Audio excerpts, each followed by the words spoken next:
अस्पताल में अगर किसी ने पैसा बनाया है तो फार्मास्यूटिकल कंपनीज और प्राइवेट हॉस्पिटलों में। आज आपको बता देता हूँ कि जितने भी इन्होंने कर्ज लेकर के, जो पेशेंट था वो पैसे से भी मजबूत है, मेडिक्लेम से भी मजबूत था, लेकिन चूंकि ये जो लूट थी ये जनता के सामने लाने के लिए ये स्टंट किया गया था। नमस्कार दोस्तों, मैं हूं यूसुफ अली। दोस्तों, हमारे साथ इस समय मौजूद है विनय तिवारी, सलाम वसई सेवा संघ के संस्थापक अध्यक्ष है और साथ ही साथ बहुजन विकास आघाड़ी से भी जुड़े हुए हैं। आपको याद हो तो पिछले दिनों, अभी 3 दिन पहले मैंने एक लाइव किया था हॉस्पिटल बिल को लेकर। एक मामला अतीत में 3 महीने या उससे पहले का बात है, एक मामला आया था। एक हॉस्पिटल का जो एक पेशेंट था वो हॉस्पिटल से अधिक बिल आने के हिसाब से चला गया था, बिना हॉस्पिटल को इन्फॉर्म किए खुद चला गया था।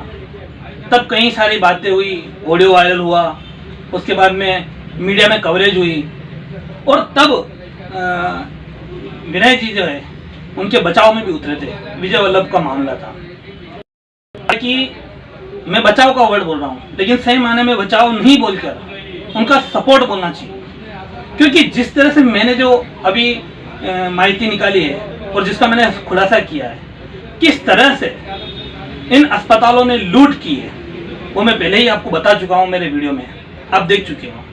लूट हुई वो हो चुकी है। उसके बाद में जो कमेटी गठित हुई और कमेटी ने जो निर्णय दिया उसके बाद भी अब तक रिफंड नहीं हुआ और न ही उस रिफंड के ऊपर महानगर पालिका की कमेटी ने किसी तरह का डिसीजन लिया। तो इसके बाद में चर्चा करते विनय जी से इस सवाल के ऊपर, जो मामला आया था उसको किस चीज से जोड़ के लेते हैं। नमस्कार विनय जी। आपका वीडियो मैंने देखा जो आपने लाइव किया था, काफ़ी संगीन और काफ़ी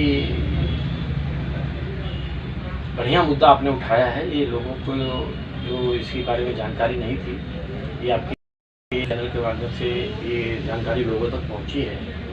रही बात है कि जो प्राइवेट हॉस्पिटल्स की जो लूट हुई है, ये तो मैं जो है जून से ही मैंने मुद्दा उठाना शुरू कर दिया है। मैं आपकी बात बीच में आप ही एक ऐसे व्यक्तित्व है जिसने शायद कुछ ऐसे अहम मुद्दों को लेकर कई बार आवाज उठाई है, जिसमें ये अस्पतालों का मामला आया, बिजली बिल का मामला आया, स्कूलों का मामला आया, और सब जगह संगठित लूट हो रही है। संगठित लूट इसलिए बोल रहा हूँ कि पेपर पर भी है, उसके बावजूद किसी तरह के एक्शन नहीं हो रहे। तो उस पर क्या आज की तारीख में मैं तो ये हॉस्पिटल वालों को ना, जो प्राइवेट हॉस्पिटल वाले को और जो प्राइवेट दवा की कंपनियां हैं, इनको सबसे बड़ा माफिया बोलूँगा। देश के सबसे बड़े माफिया हैं। आज कोरोना काल के अंदर मैं खुद कोरोना पीड़ित हुआ था। 572 रुपये की दवा में मैं 15 दिन घर पे रह के क्वारंटाइन होकर के, सेल्फ क्वारंटाइन होकर के ठीक हुआ, और जिसमें मेरा कभी ऑक्सीजन लेवल 90-88 तक भी चला गया था। लेकिन डरने वाली बात नहीं थी कि मैं दवा ले रहा था, मैं 5 दिन में ठीक हो गया था, लेकिन 15 दिन तक दवा लिया और 16वें दिन में ऑफिस आ गया था।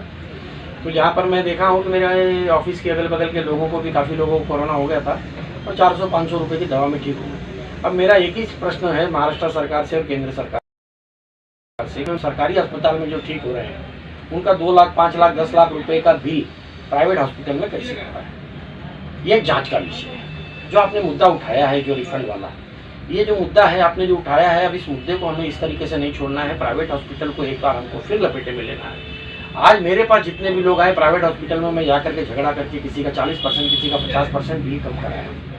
तो इस टाइम पे पेशेंट का नाम नहीं लेना चाहूँगा ताकि किसी का नाम बदनामी ना हो, लेकिन मैंने एक चीज़ देखा हूँ कि मैं गया हूँ, गाली गलौज किया हूँ, भड़का हूँ, हॉस्पिटल में जा करके उठाए हैं, चाय पिलाए हैं। चलो पेशेंट का 40%, 50%, 60% तक भी किए बड़े बड़े हॉस्पिटलों में।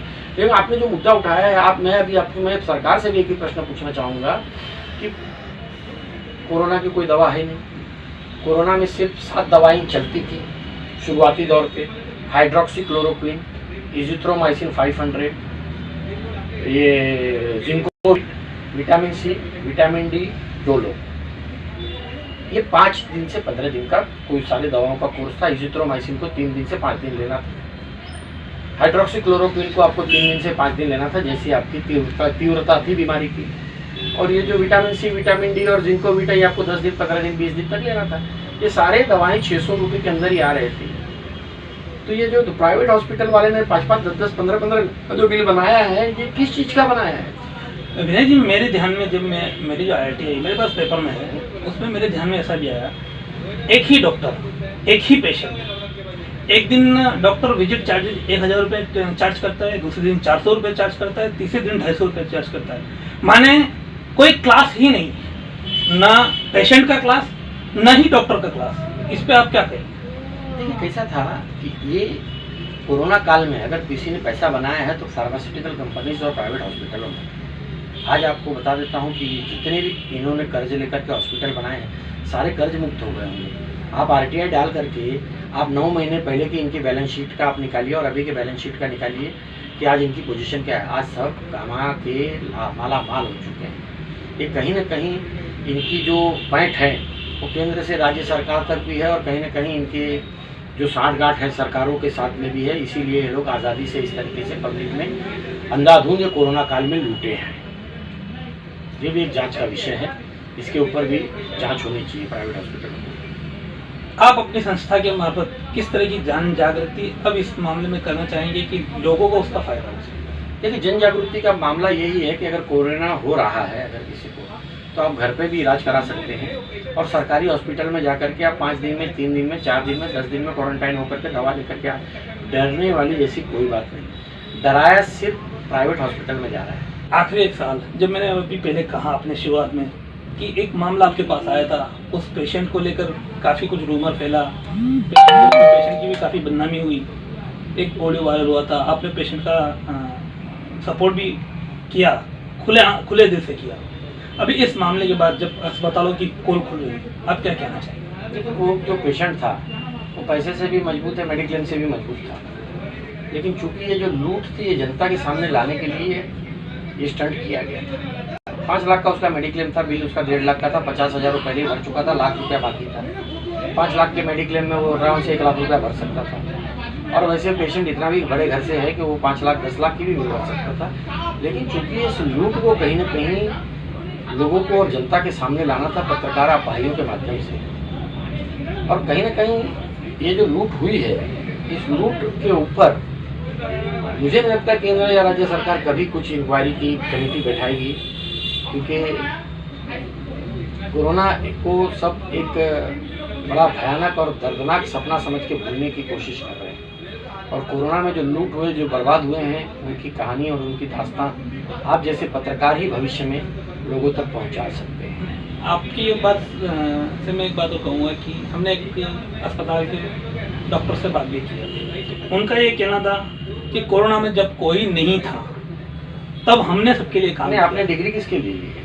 डिग्री आपकी लिए है कि आप किसी भी हालत में आपके पास जो पेशेंट आएगा आप उसको ठीक करने के लिए दवा दारू इलाज करने का आपने बीड़ा उठाया है। जब आपको मेडिकल काउंसिल का सर्टिफिकेट मिलता है तो आप एक शपथ लेते हैं कि आप किसी पेशेंट को पैसे के लिए मना नहीं करेंगे, आप उसका इलाज करेंगे, पैसे की बात बाद में आएगी। ये जो एक शपथ लिया जाता है इसको बोलते हैं एक ओथ, जो मेडिकल साइंस में इसको ओथ बोलते हैं, और उन्होंने आपने कसम ली हुई है और ये आपका फ़र्ज़ है।